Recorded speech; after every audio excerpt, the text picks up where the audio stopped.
So hello students, welcome back to Prakashan classes once again. आज हम लोग ये वीडियो अपलोड कर रहे हैं। टैक्सेशन बेसिक कॉन्सेप्ट से रिलेटेड ये वीडियोस है और इससे पहले हम लोगों ने 3 वीडियोस अपलोड कर रखा है। तो उसमें हम लोग ने बेसिक कॉन्सेप्ट्स कवर किया है, ठीक है। टैक्सेशन को सब्जेक्ट को समझने के लिए सिर्फ नॉट ओनली फॉर स्टूडेंट्स, हमको लगता है ये स्टूडेंट्स के लिए नहीं, ये बाकी सारे इंडिविजुअल्स के लिए भी ये सारा वीडियो बहुत बेनिफिशियल रहेगा।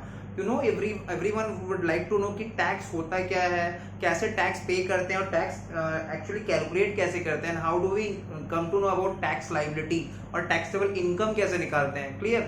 सो मेरे ख्याल से ये वीडियो बहुत ज्यादा इंपॉर्टेंट है, बेसिक कंसेप्ट क्लियर करेगा, एक बेस बिल्ड करना बहुत जरूरी है before starting with a new subject. Taxation एक न्यू सब्जेक्ट है बहुत सारे स्टूडेंट्स के लिए, तो before starting with the subject एक बेस को बिल्टअप करना बहुत ही ज्यादा जरूरी है। तो इससे पहले जितना भी वीडियो हम लोगों ने अपलोड कर रखा है उसमें हमने सीखा था मीनिंग ऑफ टैक्स, उसमें हमने सीखा था कितने तरह का टैक्स होता है, टैक्स सिस्टम क्या है इंडिया में। क्लियर? देन हमने सीखा था कि हेड्स ऑफ इनकम क्या होता है, सोर्स ऑफ इनकम क्या होता है, 5 हेड्स ऑफ इनकम होता है। क्लियर? तो ये सारा चीज हम लोगों ने ऑलरेडी पीछे क्लासेस में ऑलरेडी सीख रखा है। एसएससी कौन होता है, असेसमेंट ईयर क्या होता है, प्रीवियस ईयर क्या होता है, पर्सन का डेफिनेशन क्या होता है, all these things, these are topics have been discussed। आप लोग प्लीज उसको एक बार विजिट कर लेना और एक बार देख लेना, वो सारा वीडियोस को गो थ्रू कर लेना। तो आइए स्टार्ट करते हैं आज का क्लास। आज की क्लास में हम सीखेंगे कि टोटल इनकम क्या होता है, व्हाट इज टोटल इनकम। हमने पिछला वीडियो में पिछला क्लासेस में सीखा था कि ग्रॉस टोटल इनकम क्या होता है, what is gross total income. हमने पिछला क्लास में सीखा था what is gross total income और हमने ये भी सीखा था कि हेड्स ऑफ इनकम क्या होता है। बेसिकली इनकम टैक्स एक्ट बोलता है कि there are 5 heads of income. कोई भी इनकम को हम लोग 5 हेड्स में काउंट करते हैं, कोई भी हेड्स इनकम को हम लोग 5 हेड्स ऑफ इनकम में कैटेगराइज करते हैं। तो पहला हेड्स ऑफ इनकम होता है इनकम फ्रॉम सैलरीज। पहला हेड्स ऑफ इनकम क्या होता है? Income from salaries. दूसरा हेड्स ऑफ इनकम होता है income from house property. Clear? दूसरा हेड्स ऑफ इनकम होता है इनकम फ्रॉम हाउस प्रॉपर्टी। तीसरा हेड्स ऑफ इनकम होता है income from business and profession. तीसरा हेड ऑफ इनकम क्या हो गया? Income from business and profession. चौथा हेड्स ऑफ इनकम होता है income from capital gains, income from capital gains. And the last head residuary head, जो पहला 4 हेड में कवर नहीं होगा, वो अपने आप इनकम फ्रॉम अदर सोर्सेस कहलाएगा। क्लियर? कोई भी इनकम फ्रॉम सैलरी हेड में जाने के लिए there must exist employer employee relationship. मतलब एम्प्लॉयर वो होता है जो टर्म्स को डिक्टेट करता है, मास्टर, और एम्प्लॉई वो होता है जो मास्टर का सर्वेंट है, जो उसके टर्म्स को उसके ऑर्डर्स को फॉलो करेगा। क्लियर? तो एक होगा superior power, employer is the master, he is the superior power. Clear? And उसका जो सबऑर्डिनेट है वो कौन होगा? एम्प्लॉई, जो उसके टर्म्स को उसके ऑर्डर्स को फॉलो करेगा। तो अगर एम्प्लॉयर एम्प्लॉय रिलेशनशिप एग्जिस्ट करता है, if there exist an employer employee relationship, तभी कोई इनकम को हम लोग इनकम फ्रॉम सैलरी हेड में टैक्सेबल करेंगे। क्लियर? नेक्स्ट आता है इनकम फ्रॉम हाउस प्रॉपर्टी। अगर हमने कोई हाउस प्रॉपर्टी को रेंटल बेसिस पे लेट आउट कर रखा है, रेंटल बेसिस पे भाड़ा पे देके रखा है अपने टेनेंट को, अगर हमने अपना हाउस प्रॉपर्टी को रेंटल बेसिस पे टेनेंट को भाड़ा पे देके रखा है, तब उससे जो इनकम आ रहा है वो कहलाएगा इनकम फ्रॉम हाउस प्रॉपर्टी। अगर हम लोग कोई बिजनेस करते हैं डेली बेसिस पे, हम लोग कोई गुड्स परचेज करते हैं, सेल करते हैं, ठीक है, हम लोग ट्रेडर हैं, we are traders, we trade in some goods, ठीक है, सम कमोडिटी जो हम रोज खरीदते हैं और रोज बेचते हैं, तो हम लोग का कहलाएगा बिजनेस। और अगर हम लोग कोई special knowledge, special skill professional judgement अगर हम लोग फॉलो करते हैं और प्रोफेशनल्स वाला सर्विसेज देते हैं, कि प्रोवाइड सर्विसेज जो प्रोफेशनल्स प्रोवाइड करते हैं। क्लियर? जैसे डॉक्टर का सर्विस हो गया, डॉक्टर का काम हर कोई नहीं कर सकता, जिसके पास वो स्पेशल नॉलेज है, जिसने वो स्पेशल ट्रेनिंग ले रखा है, वो स्पेशल नॉलेज इंपार्ट कर रखा है, वही डॉक्टर का काम कर पाएगा, वही एडवोकेट का काम कर पाएगा। Clear? So doctors, advocates, chartered accountants, company secretaries, these are all professionals, इनका काम दूसरा कोई नहीं कर सकता। क्लियर? तो इनको हम लोग प्रोफेशनल बोलते हैं। इवन सिंगर्स के पास टैलेंट है, उन्होंने भी कुछ ना कुछ नॉलेज ले रखा है, डांसर्स, ठीक है, एक्टर्स, एक्ट्रेस, तो these are all professional, these are professionals. तो income from business and profession हमारा थर्ड हेड ऑफ इनकम होता है।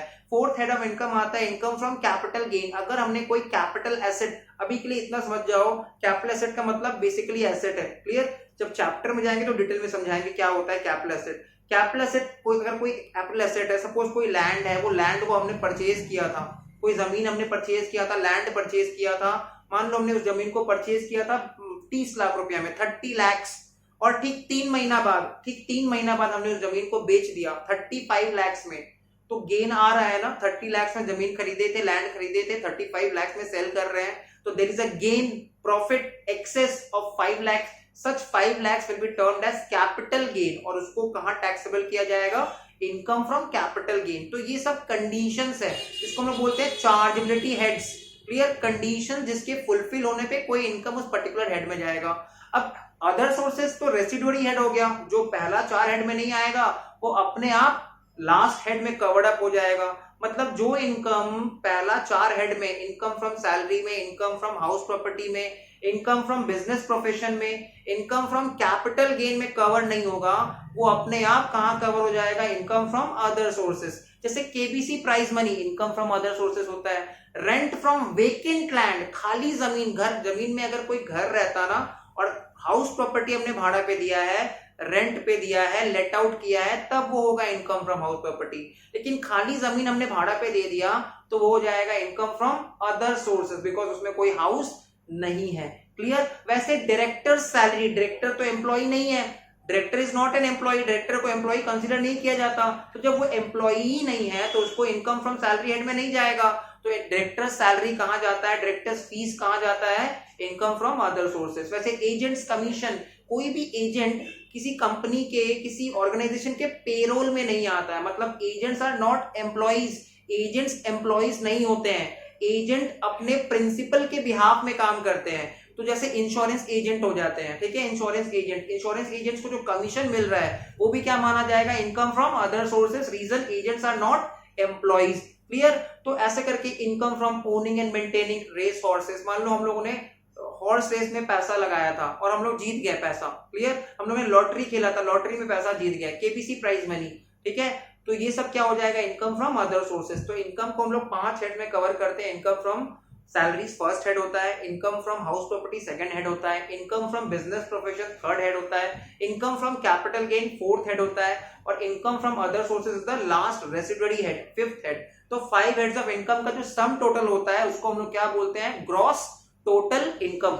5 हेड्स ऑफ इनकम का जो सम टोटल होता है उसी को हम लोग बोल देते हैं gross total income. So gross total income is basically the sum total of all 5 heads of income. ठीक है, ग्रॉस टोटल इनकम क्या होता है? It is the sum total of all 5 heads of income. तो आज हम लोग सीखेंगे, आज का क्लास स्टार्ट करते हैं, ग्रॉस टोटल इनकम से टोटल इनकम कैसे निकालेंगे, how to calculate total income. तो देखो, ग्रॉस टोटल इनकम का हम लोग शॉर्ट में बोलेंगे जीटीआई। क्या बोलेंगे शॉर्ट में? जीटीआई। उससे हम लोग लेस करते हैं डिडक्शन अंडर चैप्टर 6A। क्या लेस करते हैं हम लोग ग्रॉस टोटल इनकम से?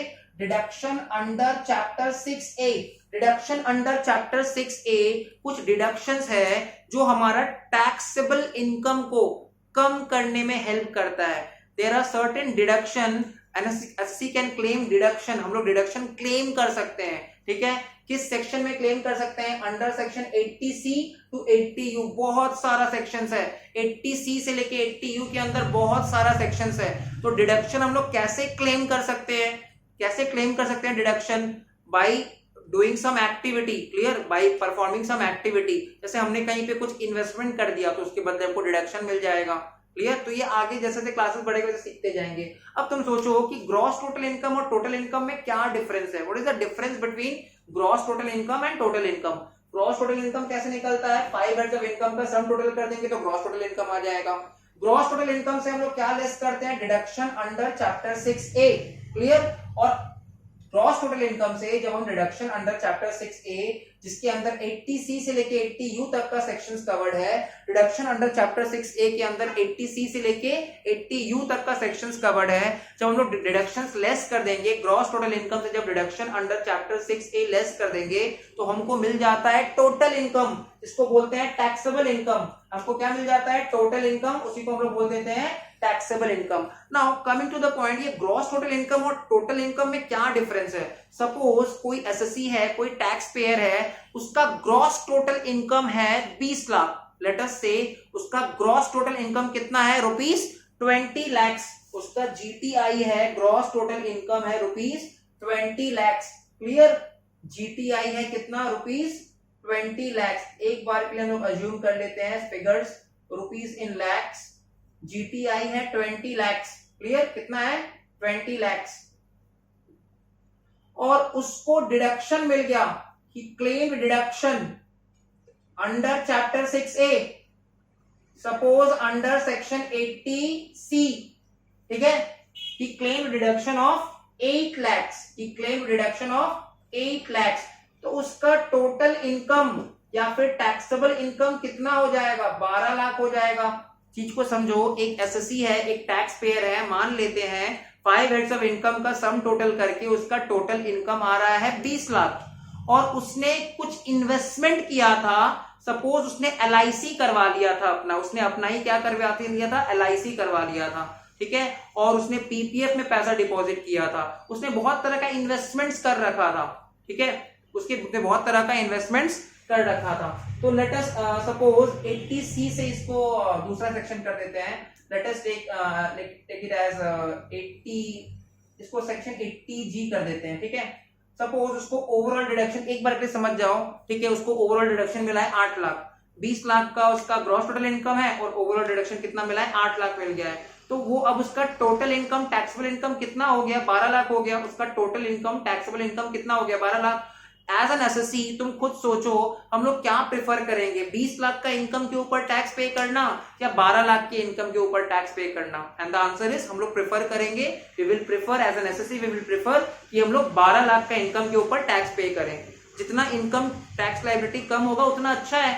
Suppose rate of tax is 10%, जो कि ऐसा कुछ रेट है नहीं, ये अज्यूम्ड रेट है। Suppose rate of tax is 10%, अगर रेट ऑफ टैक्स 10% है और 20 लाख पे टैक्स पे करना पड़े तो 2 लाख का टैक्स पे करना पड़ेगा, और अगर रेट ऑफ टैक्स 10% है 12 लाख पे करना पड़े तो हमको 1,20,000 टैक्स पे करना पड़ेगा।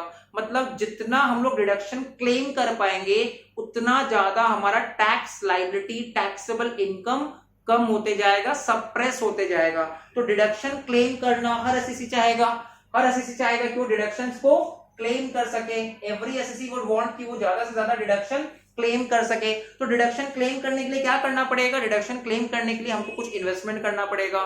डिडक्शन क्लेम करने का 2 तरीका होता है, एक होता है इनकम बेस्ड डिडक्शन, एक होता है पेमेंट बेस्ड डिडक्शन। डिडक्शन जो हम लोग क्लेम करते हैं ना, ये हम लोग जब आगे क्लासेस में सीखेंगे कि डिडक्शन क्लेम कैसे कर सकते हैं। 80C से लेके 80U के अंदर जो डिडक्शन हमको क्लेम करना है, जिसकी वजह से मेरा ग्रॉस टोटल इनकम कम हो जाएगा, मेरा टैक्सेबल इनकम कम दिखेगा, जिससे मेरा टैक्स लायबिलिटी कम आएगा। ये डिडक्शन क्लेम कैसे करें, तो हम ये क्लेम कर सकते हैं बाय परफॉर्मिंग सम एक्टिविटीज। जैसे हम कुछ इन्वेस्टमेंट कर दिए, हमने कुछ कहीं से कुछ इनकम अर्न किया तो भी डिडक्शन मिल जाएगा। तो बेसिकली क्या होता है, gross total income is the sum total of 5 heads of income. जो 5 हेड्स ऑफ इनकम होता है उसका सम टोटल को बोलते हैं gross total income. Gross total income से डिडक्शन मिलता है under chapter 6A। Gross total income से डिडक्शन मिलता है under chapter 6A। Deduction under chapter 6A में बहुत सारा सेक्शन है, जिसमें 80C से लेके 80U तक कवर्ड है। डिडक्शन अंडर चैप्टर 6A में बहुत सारा सेक्शन है, जिसमें 80C से लेके 80U तक कवर्ड है। तो gross total income is the sum total of all 5 heads of income. उससे हम लोग लेस कर देते हैं डिडक्शन अंडर चैप्टर 6A, जिसके अंदर आता है डिडक्शन अंडर सेक्शन 80C से लेके 80U तक। क्लियर? तो जैसे ही हम लोग ग्रॉस टोटल इनकम से डिडक्शन लेस कर देते हैं तो हमको मिल जाता है टोटल इनकम या फिर टैक्सेबल इनकम। टोटल इनकम वो इनकम है जिसके ऊपर टैक्स लगेगा। एज एन एसएससी हम चाहेंगे कि हमारा टोटल इनकम, टैक्सेबल इनकम कम से कम दिखे, जिससे हमको टैक्स कम से कम पे करना पड़े।